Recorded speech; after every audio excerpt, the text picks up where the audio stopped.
there we go. Good morning, everyone, and welcome. It is a long weekend in Canada, Victoria Day.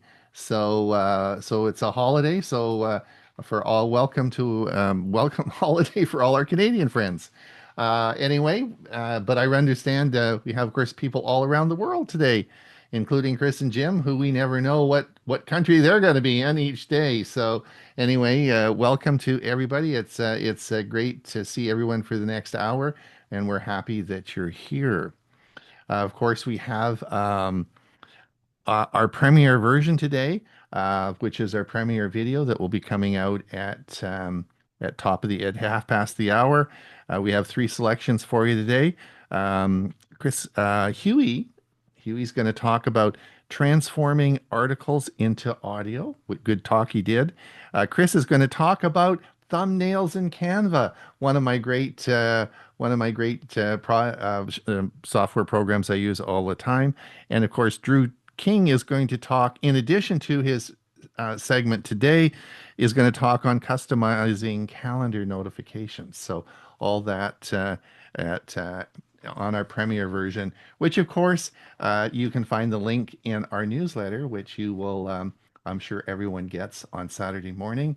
And this week, of course, in the newsletter was all about vision. And that's going to be a big topic today as we talk about people with vision problems and how to see their computer monitors more clearly. So that's good. Let me introduce everybody. I'm going to take off my spotlight. Good morning, Huey. How are you doing? Good morning. I'm doing great. Excellent. Well, Bill was sure excited about his fiber cable on Thursday, eh? Absolutely. So it worked I out. love it. It worked out really well. Yes, indeed. And Mike Leaman from Moncton, New Brunswick. What are you doing for the long weekend? Are you sticking around or doing some traveling, or what's your plans? Just another day in paradise. Just 13 paradise. All right. And of course, Chris and Jim, welcome. Chris, I hear you just got down out after doing some exercises. Yes. Yeah, that is absolutely one of the benefits of living on the ship. There's a gym and an exercise class like 3 times a day. And I tell myself that I go every day at the 8 a.m. Well, I That's made it good. today. And Jim said you just had a glass of orange juice for breakfast. Mm, No, fresh oranges. fresh Oh, oranges. fresh oranges. Oh, fresh oranges. Ah, And we excellent. are in Topolobampo, Oh, she can Mexico. pronounce it. I love to say Topolobampo. I think of Topo Gigio, but Topolobampo. Right across from La Paz in Baja California. We're on the Gulf of California, and we're supposed to see sea lions here. Ah. Some already have. So what do you think about the sunglasses? What do you think about the Ray-Ban Meta sunglasses? Are you not interested? I would need transition lenses. I think it's kind of cool, but yeah, nah, I'm not ready for that. yeah. I call me old fashioned. I don't know. I like the translate stuff though that it can do Yeah. automatically. So, Hmm. Yeah. but yeah, It is supposed to be pretty good from some articles I've heard. Yeah. Hmm. All right. Well, that's great. Let's see who else. Well, let's Hugh, any further comments, or we'll get the show going?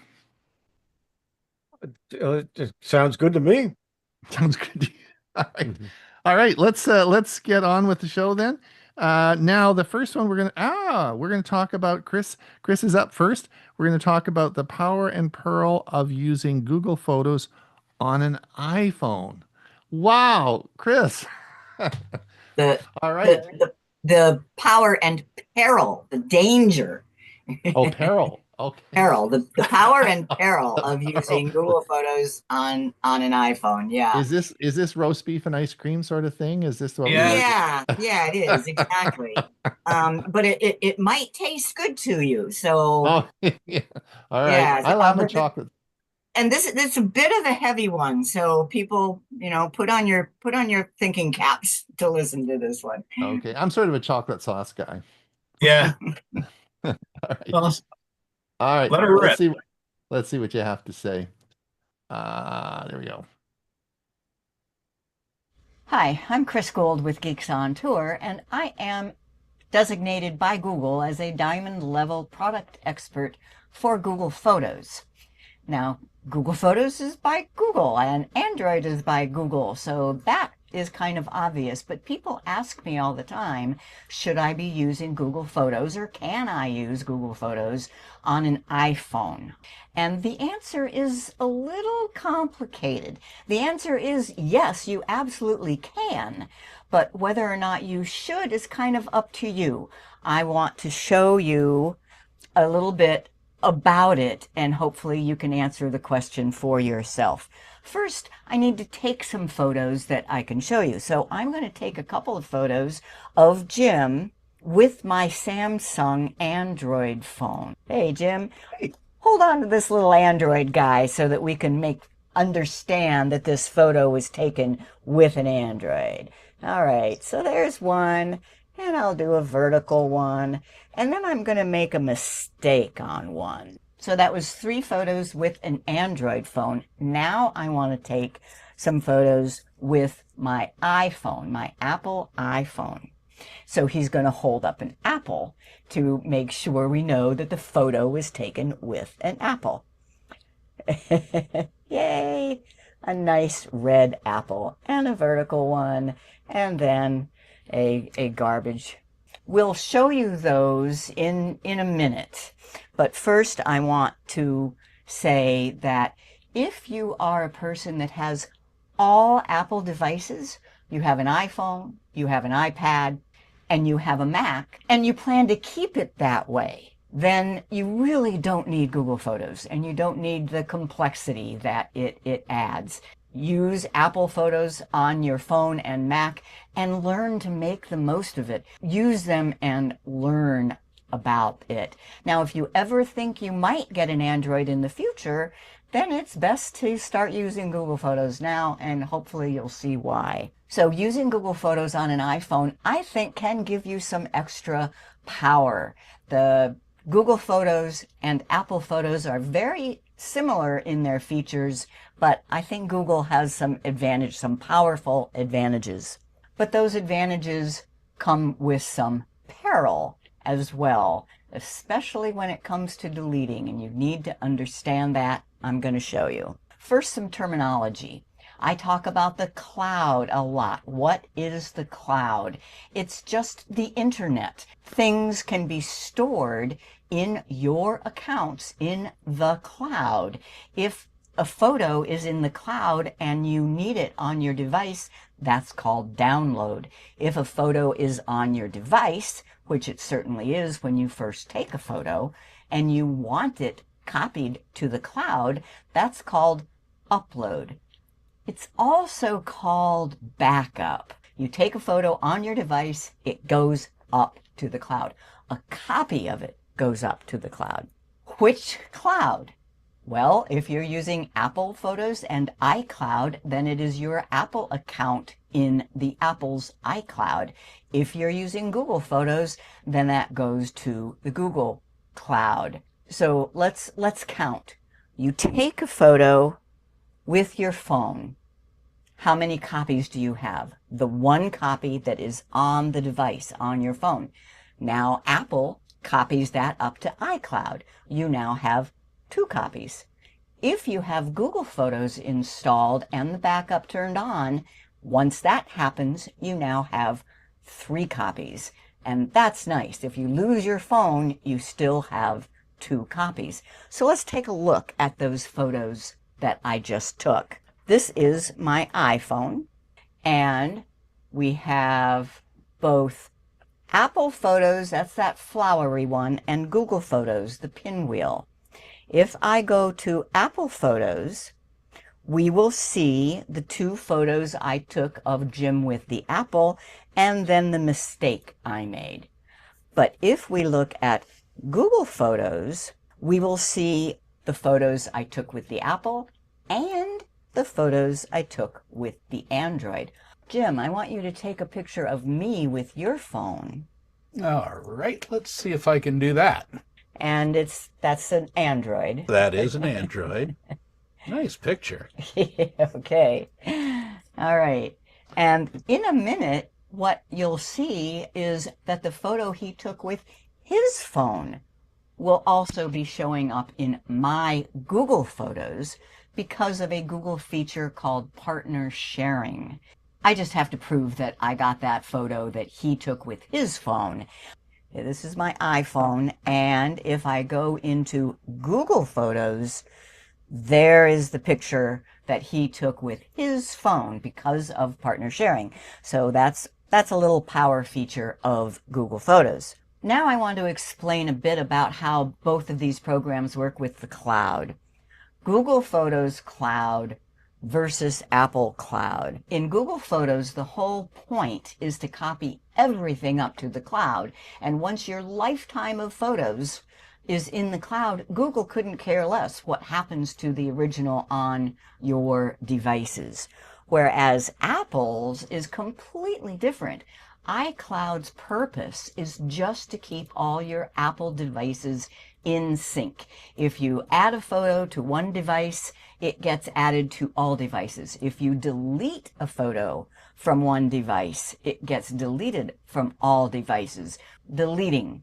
So if I use Apple to delete, it will delete from all Apple devices, but it will not delete from Google Photos. I go to Apple Photos, I delete. I only have the Apple pictures, right? I don't have the Google pictures.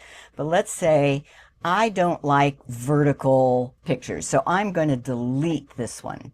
Delete photo. This photo will be deleted from iCloud Photos on all your devices. It will be in recently deleted for 30 days. Delete photo. But now if I go back to Google Photos, that vertical picture of Jim with the apple is still there. So Apple does not have access to the Google Photo Cloud. But now I'm still in Google Photos, notice, and I have both pictures of the apple. I also have this mistake that I took. If I trash that using Google Photos, it says, allow Google Photos to delete this photo. It will be deleted from iCloud Photo on all of your devices.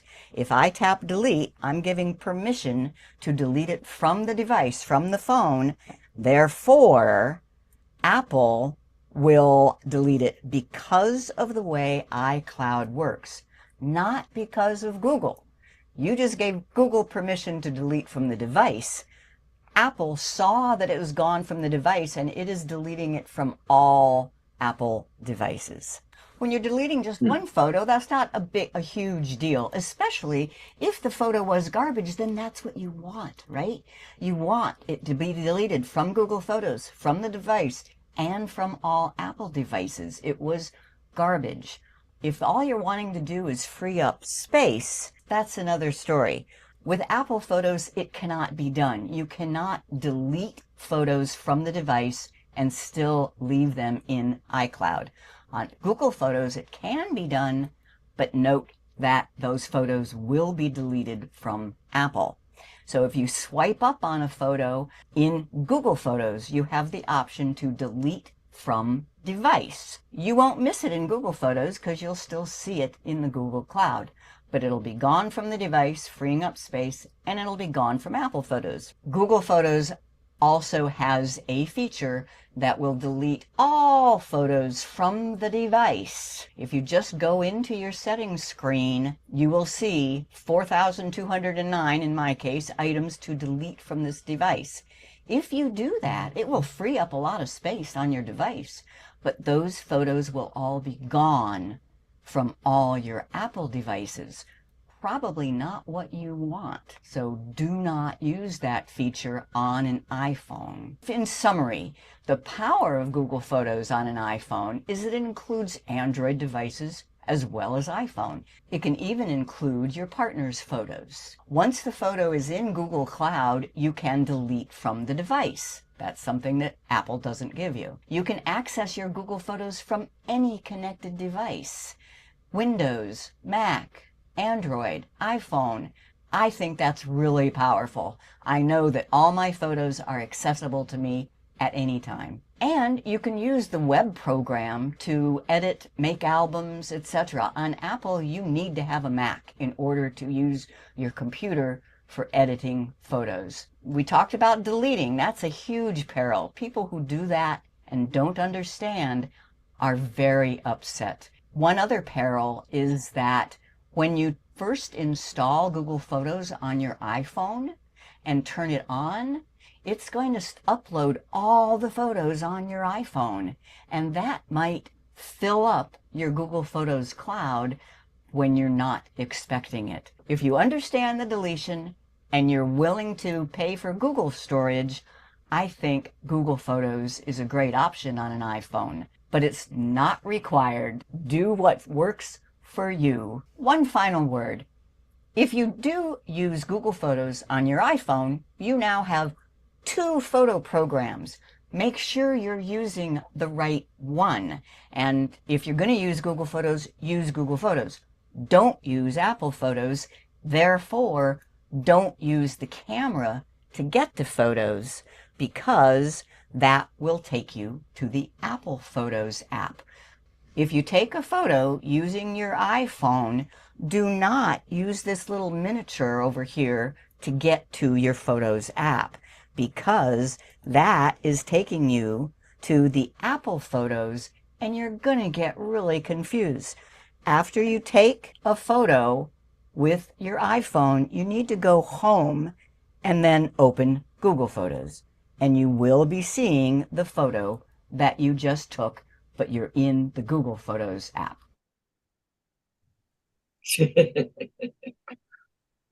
Well, that's it. Did you follow all that? That was very good. I've watched you do this for a number of years now, and it's always a challenge to try to explain that. And I think that's the best job you've done so far. And I think it was really good, because I've seen you do this 3 or 4 times now, and I remember. And she's going to keep doing it until she gets it Until I right. get it right. Well, Chris, I remember 3 or 4 years ago when you first started doing these, or maybe longer than that, you were really saying everyone should use Google Photos, even those people that have iPhones. And then we talked about it a lot, and you said, well, I'm just sort of losing steam on this. And then you started to say, well, if you have an iPhone, use iPhotos. And then was really like your final, or your, an updated version of the whole thing. It was really good. Well, very well explained. Oh, thank you. And I think but it also, I guess if it comes back to chocolate sauce and roast beef and gravy, right? If you are going to be in the app, if you have an iPhone, look, you bought an iPhone, you're in the Apple ecosystem, use the Apple ecosystem and it'll work great, right? If you do have an Android phone, then of course you'll use Google Photos and it will work great. So it's when you get into this trying to do things with Apple, like gravy and chocolate sauce, just doesn't work, right? So anyway, well done. The other thing that we should remind everyone is that Chris will be putting this up on their Geeks on Tour site, and of course you'll listen to this now, but you'll want to listen to it again in another couple of months, or you want to share it with people who want to try to do something. So it is something that you will, right, Chris? You'll have it on your site. It'll be a couple weeks though. We're a couple weeks behind in that repurposing. You guys get it first. Okay. Well, it'll be this afternoon. The show will be posted, so you can watch it again on the show here. That's great. And that's right. I see that Michael commented in the chat, and yes, there's even more complexity. Exactly. All right. That's great. So thanks again for doing that. Now, to help explain File Explorer and to give us a talk on new File Explorer options for you, there actually is a lot of choice. And Drew has come up, of course, has produced another excellent video on this. And so sit back and relax, and you may want to install a new File Explorer. He's going to tell you all about the advantages. Drew, any comments before we start? No, just play pick it? out which one seems interesting to you. Okay. All right. Well, let's play it and see where we go. This is take 1 of an introduction to 4 file explorers that can be used on Windows 10 and Windows 11 in complement, not as really as a replacement, for the built-in file explorers. And on Windows 10, the file explorer does not have a tabbed file explorer that Windows 11 has. And the Windows 11 tabbed file explorer doesn't have persistence. It doesn't restore them. So all of these file managers have tabs, and when you close and reopen the program, those tabs reappear. The first one that I'm going to cover is called 𝕥𝕝𝕂++. And this one is not for people that have poor eyesight, because the fonts are very, very small. You can see up here I've got a tab pointing to my D drive, a tab pointing to my downloads folder, and a tab pointing to a folder called ksnip. These are all of my drive letters that I have available, and over on the left hand side I've got my pictures and my downloads and my home folder and gallery and all of this stuff. It's just that if I click over here, I can say new tab, and now I can decide where I would like that new tab to be. Okay, so there's no way to change the font size in this, and I don't believe it is a double pane. I think it's only a single pane, single tree. So if you want to copy files from one place to another, you would select them over here and then paste them over here. Okay, this is 𝕥𝕝𝕂++, free, lightweight, fast. And I'm going to say yes, I want to close them, and then it'll restore those tabs. The second one that I want to cover is called Double Commander. And Double Commander is also an open source program. It has on the left hand side a single tree view of all of your drive letters. It does not show you all of the things that you're accustomed to seeing in this vertical window that you would see in regular File Explorer. All it shows you are your drives. C, D, G, P, S, and Z for me. And then they're also up here across the top. And then there are 2 trees, and you can adjust the spacing between the 2 of them. And what's really nice is you'll see that that all of the files and directories are nice and bright and bold, color. And if I go into configuration and options, I can go down to fonts. And then they have the main font, the editor font, viewer font, the log console font, path font. They've got all these different, tree view, menu font. And you can decide what font style you would like them to be and what size you would like them to be. So if I change my default font up to 18 and hit OK, see how big it gets. And this all depends on how big it gets is what it is that's comfortable for you to read. I'm gonna go back in here and set this back to I believe it was 12 and hit OK, and that's what I use. And this is called Double Commander, and it's open source, and this is how it looks. This is the best of one of the best of the 2 best for people who have trouble reading what's in File Explorer, or if you're on a Zoom meeting and you want to show files in your File Explorer and the built-in one is too small, or if you want to have tabs, like for example, you can have favorites. So if I say here that I want to open up a new tab,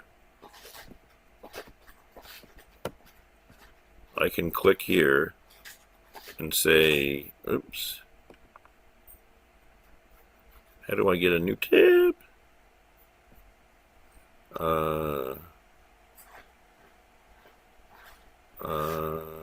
New tab. I thought it was going to be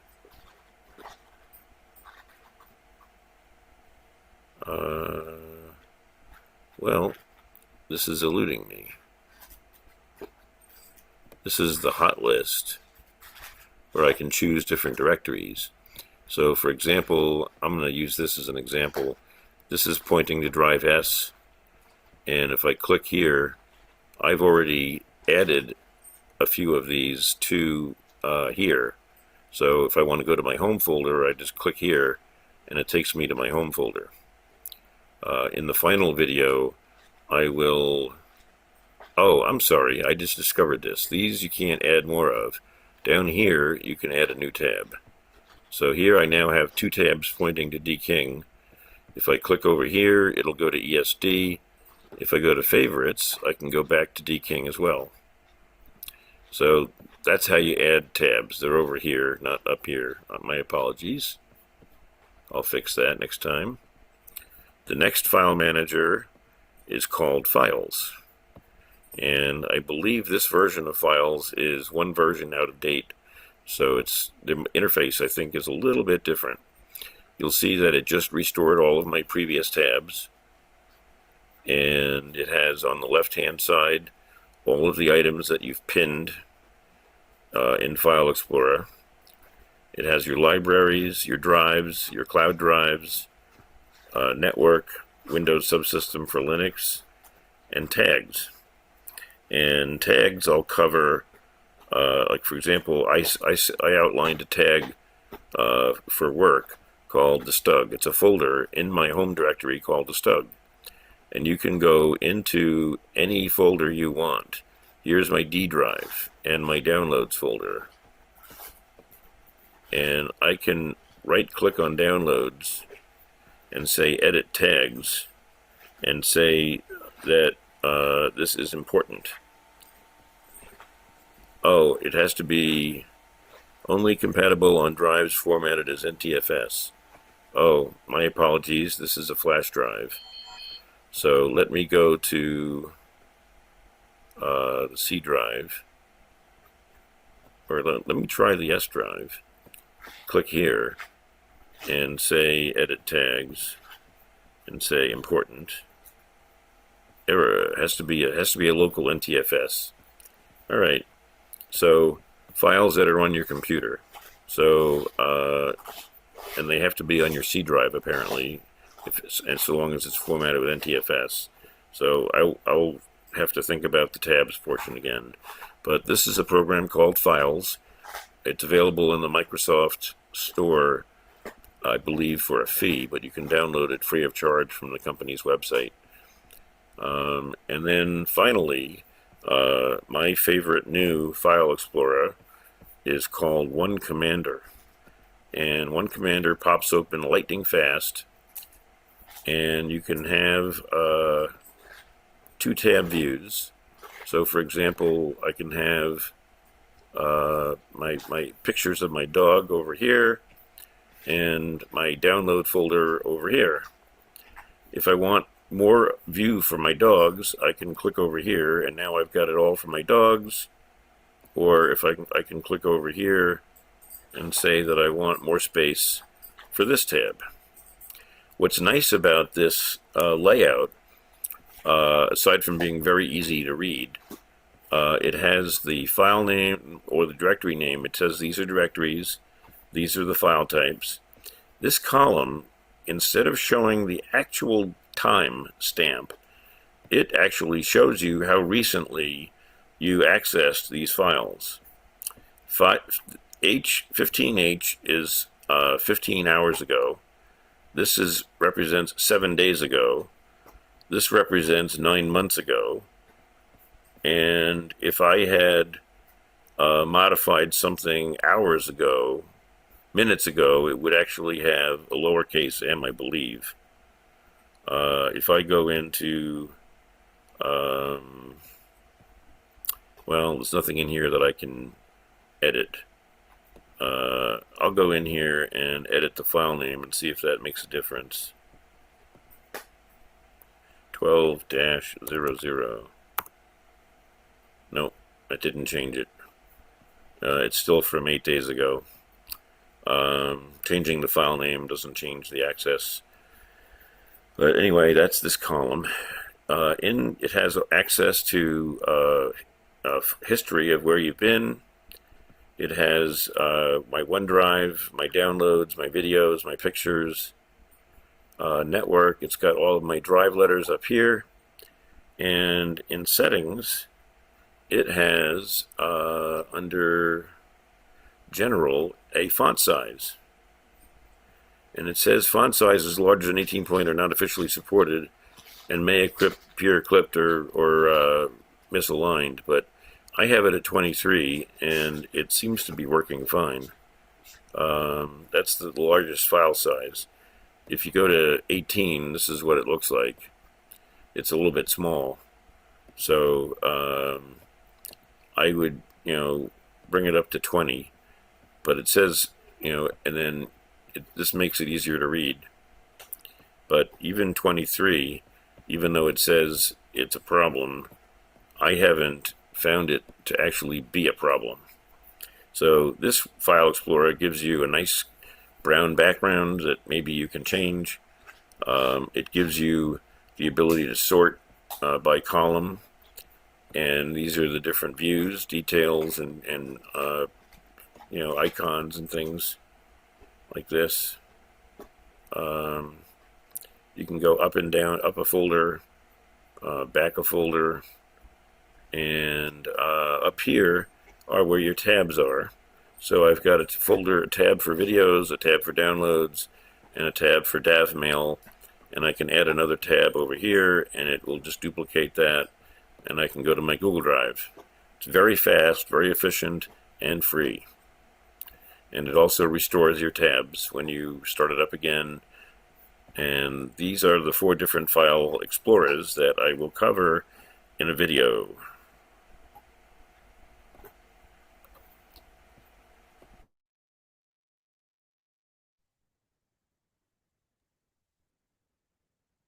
Thanks, Drew.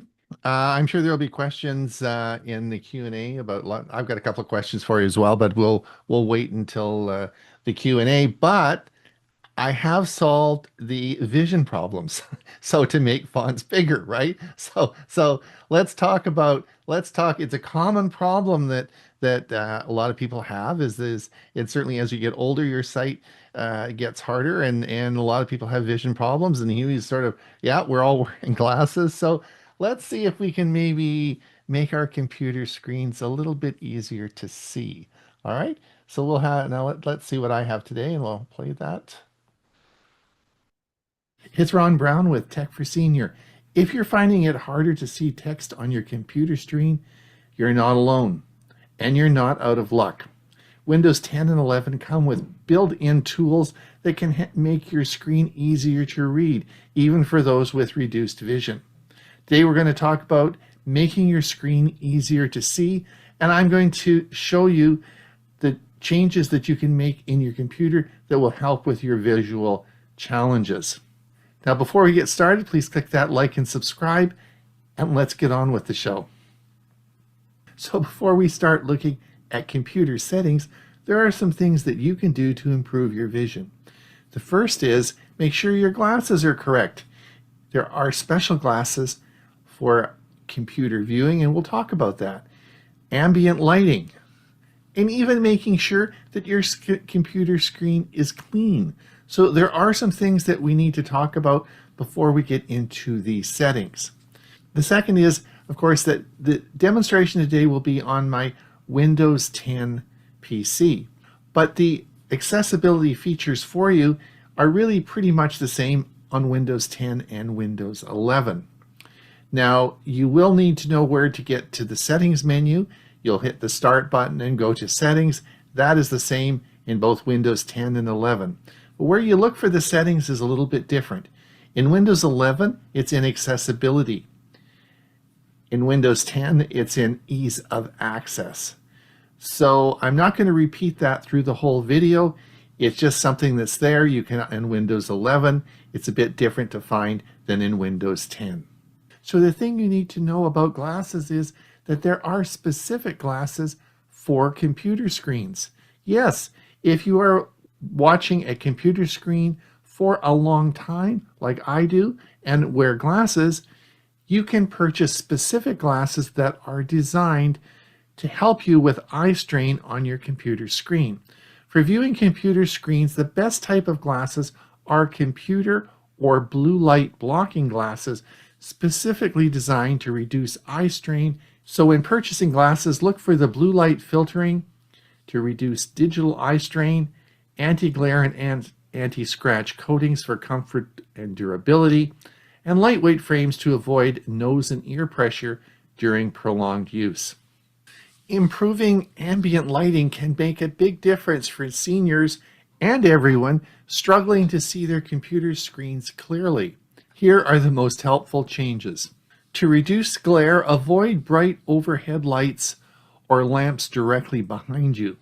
Use indirect lighting or lamps with diffusers to soften reflections. Position your screen perpendicular to windows to reduce sunlight glare, and use anti-glare screen filter if needed.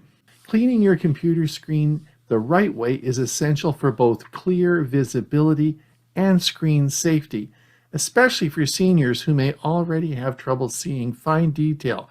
So here is the best way to clean it. So what you'll need is a small microfiber cloth, distilled water, or you can use a mixture of 50% distilled water and 50% white vinegar. You'll need a small spray bottle, and remember, never spray the liquid onto the screen. Always spray it onto the microfiber cloth, gently in a dry circular motion with a microfiber cloth. Use a circular motion to lift dust and fingerprints. Don't press too hard. LCD and LE panels can be delicate. Now, it's very important that you do not use Windex, alcohol, or paper towels. They can scratch or damage the coatings on your computer display. Don't spray liquid directly on the screen, and avoid abrasive cloths or too much pressure. All right, let's talk about changes you can make in your computer screen. The first thing we want to talk about is screen resolution and screen scaling. Both of these are two totally different things, and I'm going to show you where to find them and how to modify them. Now, the first thing we want to talk about is screen resolution. And this, a common example would be, is your screen could be set to 1920 by 1080. This is what we call full HD. Now, this is set automatically by your computer when it's connecting to your screen.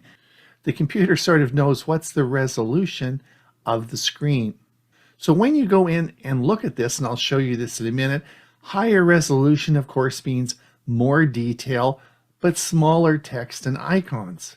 So if you have a higher resolution screen, things are probably going to look a little bit smaller. Now, a lower resolution screen, but less detail, but larger text and icons.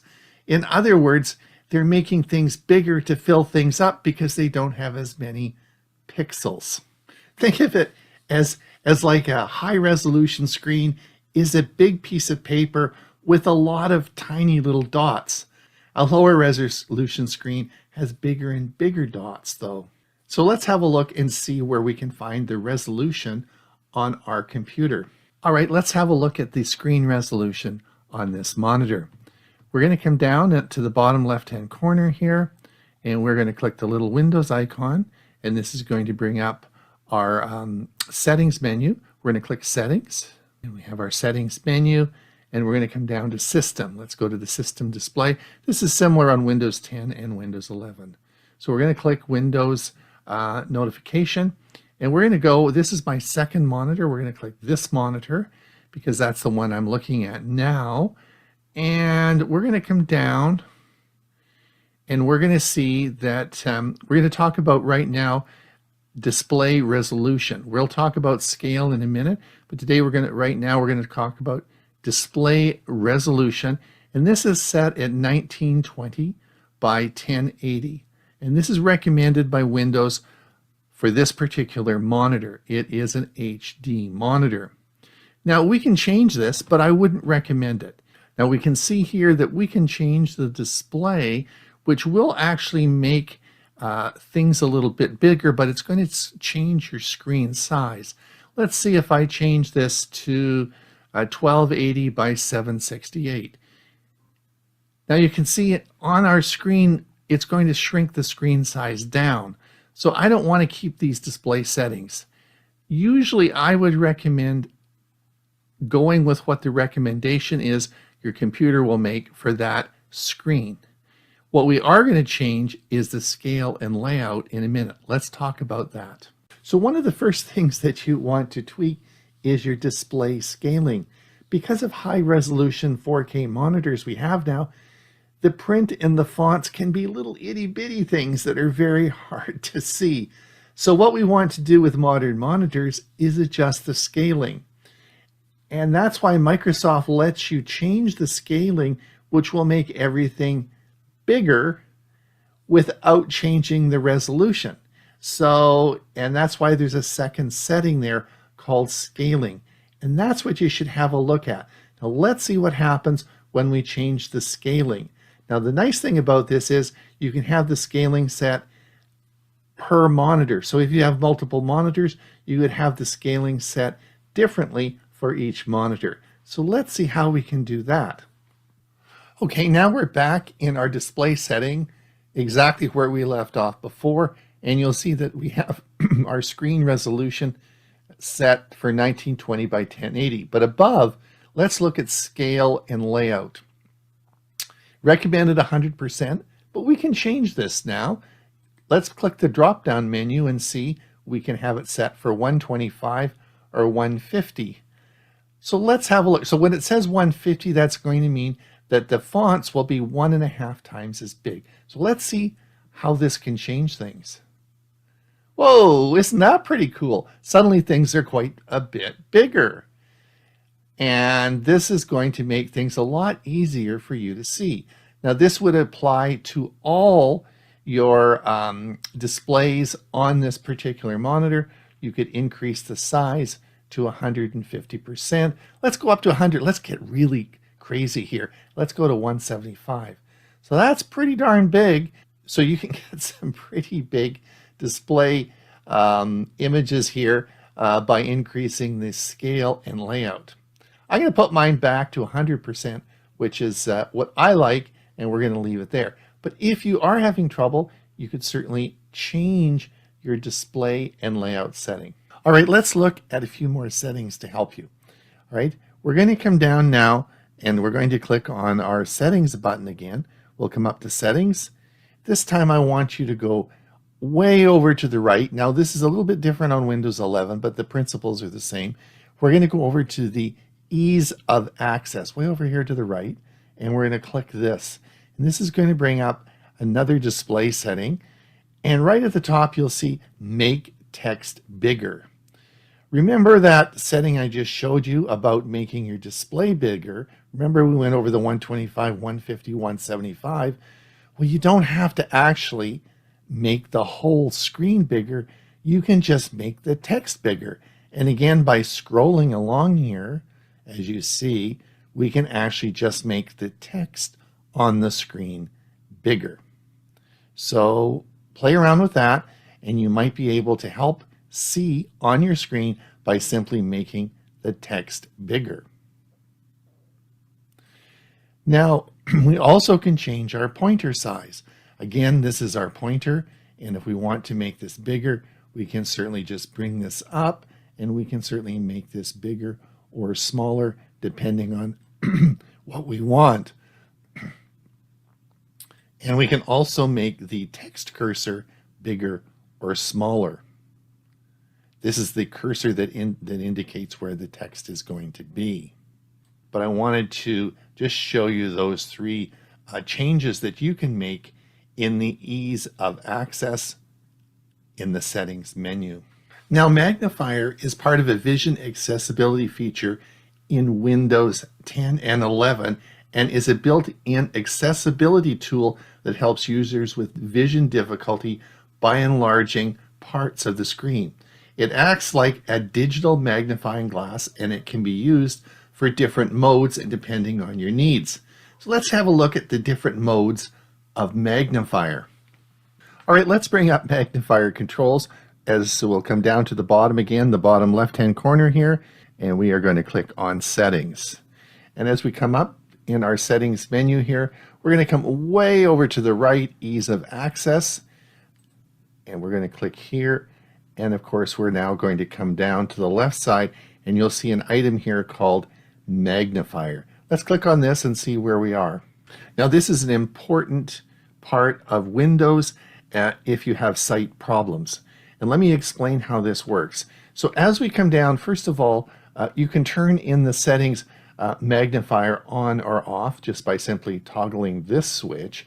But I want you to come down here, and you can start magnifier after sign in, so it will automatically start, or start magnifier before sign in for everyone. So you may want to choose one of these two, so you don't actually have to start it every time you're going to use it.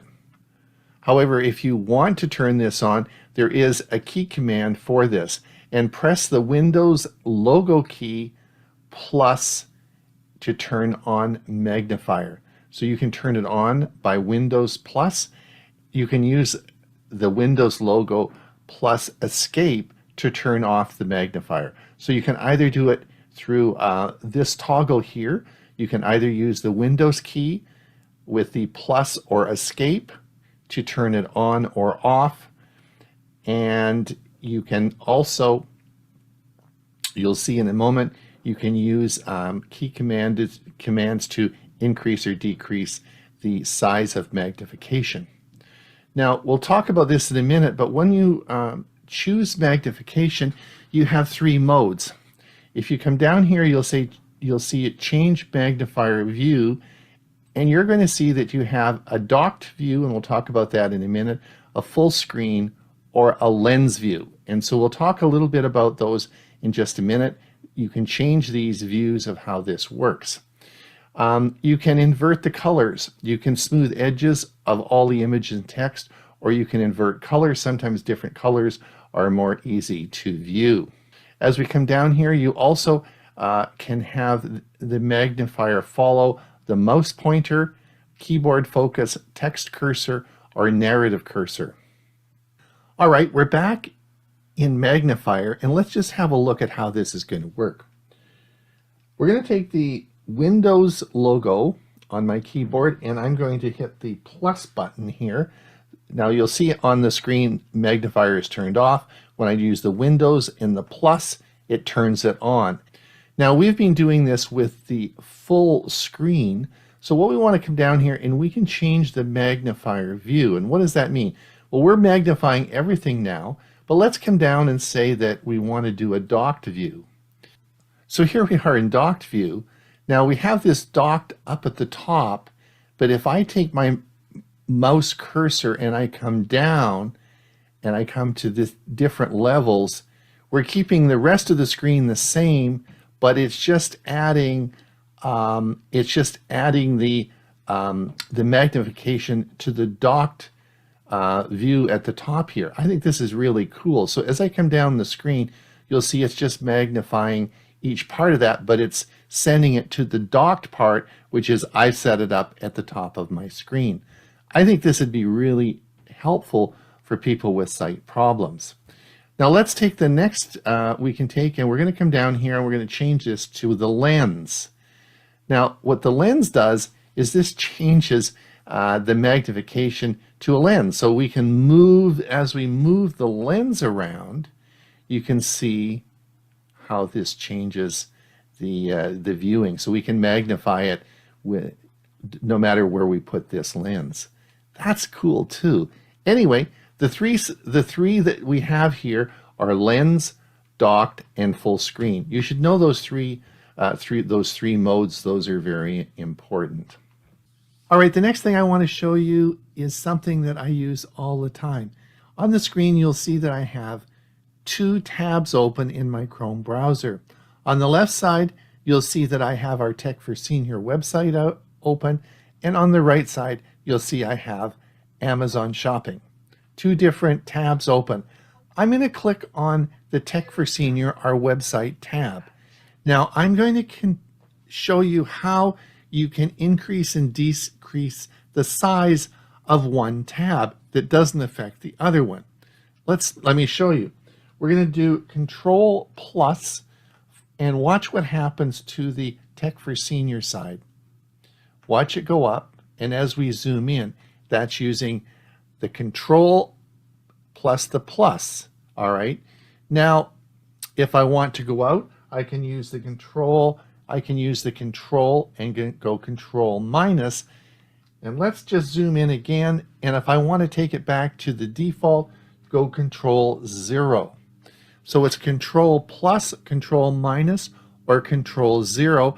And you can actually increase the size of that tab. You saw that the other tab, the Amazon tab, didn't change. And why is this important? Well, first of all, a lot of people might just have one tab open and they hit the Control plus and it gets too big and they can't figure out how to get out of there. So it's certainly a tech question that I get asked a lot. And my wife does this and I have to go and fix the computer for her. So it's just remember Control plus, Control minus, and Control 0. On our Thursday show on Tech for Senior, I have a situation where we have all our images and where I have all our articles on our Facebook page. And what I want to do is I want to increase the size of that page so that when we display it for broadcasting, people can see the text on those articles a lot easier. But I don't want to magnify my other tabs because it gets too big. So I just want to do the one particular tab and magnify it. So you'll find this very handy the more you use it. All right, we've talked about glasses. We've talked about cleaning your screen. We've talked about lighting. We've talked about computer settings. But remember, there's always the opportunity for you, if you're having trouble with your vision, to simply plug a bigger monitor in.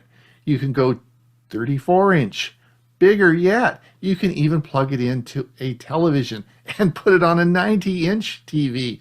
So you can always plug bigger TVs or monitors into your computer. Also, don't forget that all devices can cast to a TV. And all modern TVs now, it's pretty easy to cast to them, so you can cast it. You don't even have to plug it in. So there are lots of options for peripheral devices that you can plug in and make your screen a lot bigger to see. Well, it's Ron Brown with Tech for Senior. Hopefully I've given you some insight into how to see your computer screen, even if you are having trouble with your vision. Be sure and click that like and subscribe, and we'll be sure to notify you when our next video comes out. Okay, there you go. All right, before we before we get going with our music segment, let me just say goodbye to everybody over on YouTube. Thank you for coming and watching. Don't forget our premiere version coming up at 1/2 the hour. If you want to pop over and participate in the Q&A, that's not a problem. We're just going to end the broadcast now to YouTube, and I'm going to get Mike going, and we're going to stop the live stream. Take it away, Mike. Okay, thanks, folks. And I'll just get my screen shared up here. Okay, so today, notable music events for May 19th. Well, May 19th has some iconic events in music history. So here are a few of the highlights. In 1984, Bob Marley and the Wailers' compilation album Legend began a 12-week run at the top of the British charts.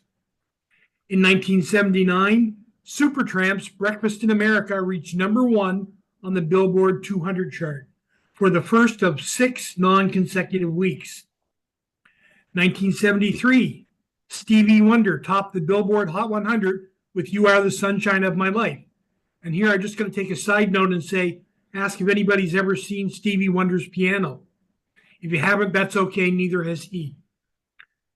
Hold the applause. I'm here all week. 1990, Madonna scored her 8th #1 hit on Billboard Hot 100 with Vogue. And in 1962, Marilyn Monroe famously sang Happy Birthday to President John F. Kennedy at Madison Square Gardens. The two selections I have for today, and if we have time, we'll play them both. But the first one, of course, is You Are the Sunshine of My Life. And then if we have time, Ron, we'll play the Happy Birthday, Mr. President. So take it away, Ron. And I'll Okay. stop and share. All right.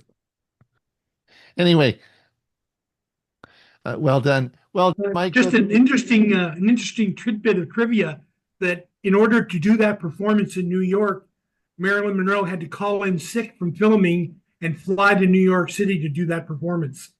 Oh, is that right? Yeah. There you go. And Carl said Marilyn died less than 3 months after she sang that. So interesting. Well, good selection, and I really like the Stevie Wonder one. That's great. That's a great song. All right, everyone. Thanks so much for coming. This is we're moving now into the Q&A section.